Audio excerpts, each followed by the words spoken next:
Hello everyone, good morning. Welcome to my channel lovely. তার America চলেছি তোমার সামনে আমাদের একটি ব্লগ নিয়ে। আজকে হলো ভূত চতুর্দশী। তো চতুর্দশীর সকালবেলার থেকে ভিডিও শুরু করতে পারিনি, একটু বেলা 11টার থেকে ভিডিও শুরু করছি। রান্নাবান্না হয়ে গেছে, সিঙ্কে কড়াই নামানো রয়েছে, আর এদিকে দুধ জাল দিচ্ছে। আর বাইরে দেখেছো কত রোদ উঠেছে, একটু দিন আগে কি ঠান্ডা ছিল। তো চলো, রান্নাবান্না হয়ে গেছে। ওখানে রান্নাটা সেরকমই হাইতে রয়েছে ভাত, ওখানে রয়েছে মাছের তেল, মাছের ঝোল, ফুলকপি আলু দিয়ে, আর শসা লেবু কেটে রেখেছি। তাও দেখো দুধ উতলায় না, এই উতলে গেল। দুধ জাল টাল দিয়ে কড়াই টড়াই মেজে টেজে নিয়ে আমি মেয়েদেরকে নিয়ে বেরিয়ে গেছি। বাবা নিতে চলে এসেছে। বাবার আসার কথা ছিল না, বাবা হট করে বললো যে আজকে আমাদেরকে ভূত চতুর্দশীর দিনই আড়ংঘাটা ঠাকুর দেখাতে নিয়ে যাবে। তো ভাবলাম যাই, ভূতের দেখা না পাই ঠাকুরের দেখা তো পেয়েই যাব। তো বাড়িতে আসার সাথে সাথে মা দিল দেখো পরোটা, তার সাথে বিস্কুট, চা। আর পরোটাটা খাবো কি, তার জন্য এই যে সসের প্যাকেট ছিল, এইগুলো অনেক সময় পকোড়া টোকোড়ার সাথে দেয়, তো সেইগুলো দিয়েই চলো খেয়ে নিই। তো এইগুলো খাওয়া দাওয়া করে ঠোরে দুপুরবেলায় মা রান্না করেছিল 14 শাক।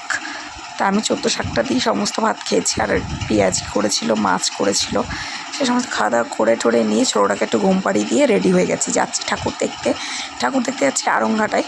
তো কালী পুজোর প্যান্ডেল হপিংটা আড়ংঘাটা দিয়ে শুরু করলাম। তো আজকে আমি পুরো ব্ল্যাক পরেছি। এটা হলো জেফা ইন্টারন্যাশনাল থেকে নেওয়া ওপেন বর্ডার, তা সেটা হলো মিনাকারি ওপেন বর্ডার। তার মধ্যে হলো কি এটা পুরো কপারের কাজ করা। তো কেমন লাগছে শাড়িটা পরে অবশ্যই আমাকে কানে জানিও। আর আমি ব্ল্যাক পরেছি বলে আমি আমার বড় মেয়েকেও ব্ল্যাক পরিয়েছি। এটা সেই অন্নপ্রাশনে একদিন পরেছিল আমার ছোটো মেয়ের, তারপরের দিন পরা হয়নি, তার জন্য ভাবলাম এটাই পরি। আর আমার সাথে সাথে কিন্তু আমার মাকেও আমি ব্ল্যাক পরেইছি, সেটা না একটু পরে দেখাচ্ছি। আর আমরা কে যাচ্ছি দেখো, সামনে বসেছে আমার বাবা ভাই, ব্ল্যাক পরেছে দুজনাই। আর এখানে বসেছে মাসি মেশো। তো যেহেতু আমরা প্ল্যানিং করে ব্ল্যাক পরেছি, মাসি মেশোকে জানায়নি, তো মাসি মেশো পরেনি। আর এখানে আমার মাকে দিয়েছি আমার ব্ল্যাক কালারের কাতানটা। তো মা ওখানে পড়েছে, আর ছোটোটার অন্নপ্রাশনের জামাটা পড়েছে। আর এই একটা ঠাকুর গেল, এই ঠাকুরটা অনেকগুলো হাত ছিল, ঠাকুরটা ঠিক করে আমি কভার করতে পারলাম না। আর তোমার সাথে গল্প করতে করতে কিন্তু আড়ংঘাটায় চলে এসেছি। প্রথমে যেটা এসেছি ফেসবুকে দেখে ভিডিও দেখে এত মন টানছিল, সেটা হলো ব্লেডের ঠাকুরটার জন্য। তার জন্য ভাবলাম যে 4টে মাঠের পুজোটাতে আগে যাই। তো এখানে একটা মন্দির করেছিল, স্বামীনারায়ণ হবে হয়তো। তো এখানে আমরা একটু ফটো ভিডিও শ্যুট করে নিলাম। এইসব করে ঠুরে নিয়েই আমরা একটু ভেতরের দিকে ঢুকলাম, কারণ আমরা চতুর্দশী দিন এসেছি, মানে কালী পুজোর আগের দিন। তাও দেখো কত লোক এসেছে। আর এখানকার ঠাকুরটা তার আমার মতন খুবই ভালো লাগলো।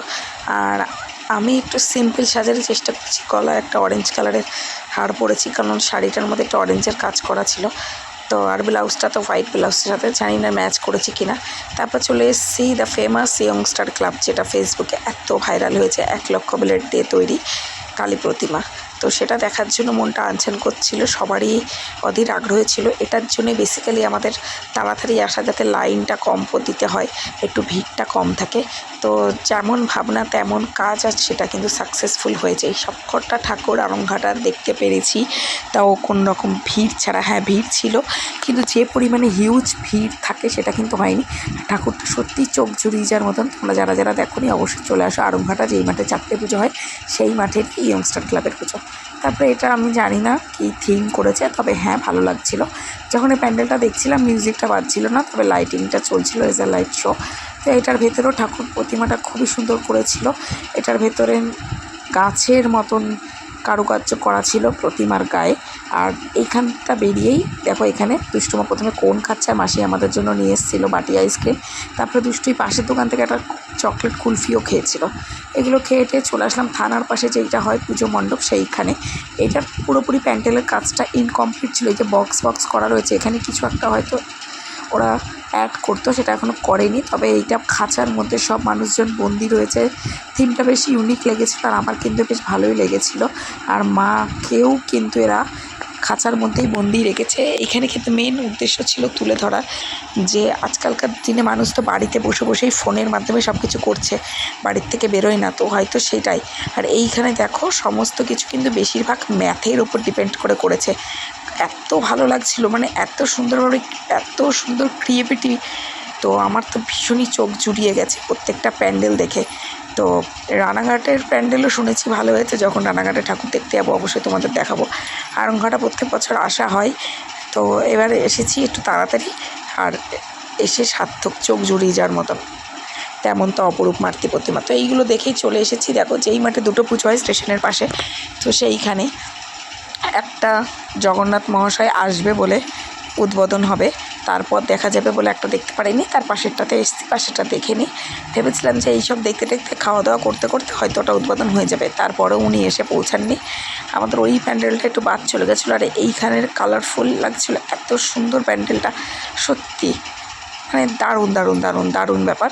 ভেতরের ক্রিয়েটিভিটিটা আমার একটুখানি মানে ভালো লাগেনি, কারণ এই জিনিসটা রানাঘাটে দুর্গাপুজোয় দেখেছি, দরবপুরের চাকদায় দেখেছি, লক্ষ্মী পুজোরটায়, আর এখন আবার দেখছি ভেতরের কারুকার্যটা, তো শতটা ভালো লাগেনি। কিন্তু মাতৃ প্রতিমাটা খুবই সুন্দর লেগেছে, কারণ দুপাশে খেজুর গাছ হোয়াইটের ওপরে সম্পূর্ণ, যাতে আমি ভালো করে দেখতে পাই সেটা। আর পেছন দিয়ে দেখেছে কীভাবে আমাকে ধাক্কা মারলো, আমার তো পুরো মুডটাই চটে গেল। আমি কিন্তু এরকমই করি, আমাকে কেউ ডিস্টার্ব করুক আমার একদমই পছন্দ হয় না।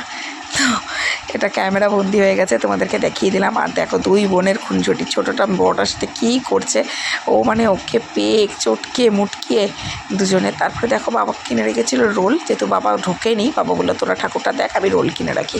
রোলটা এত সুন্দর খেতে, ভেতরে আলুর পুর দেওয়া ছিল স্যালাডের সাথে, তো ভালো লাগছিলো। 35 টাকা করে নিয়েছিল এই দোকানটার থেকে, যুগল কিশোরের মন্দিরের একটু আগে। আমার তো বেশ ভালোই লেগেছে। এগুলো খাওয়া দাওয়া করে নিয়ে চলে গেলাম বাড়ি, আর আমার পা এত ব্যথা করছিলো, পাটাকে পুরো সিটের উপর তুলে দিয়েছিলাম। এখন আমরা দাঁড়িয়েছি নতুন গ্রাম গেটে, গেটটা পড়া, তাই ভাবলাম যে একটুখানি ভিডিও শেয়ার করে নিয়ে। আর ছোটোটা তো এতক্ষণ ঘুমিয়ে ঘুমিয়ে এসেছে পুরো গাড়িতে, কিন্তু গাড়িটা এই গেটের কাছে এসে যেই দাঁড়ালো আমাদের টোটোটা, আর ওর ঘুমটা ভেঙে গেল। বাড়িতে এসে ড্রেসটা চেঞ্জ করে শাড়ি টাড়ি সব গুছিয়ে গেছি, রেখে টেকে গয়না গাড়ি সব খুলে ফেলেছি।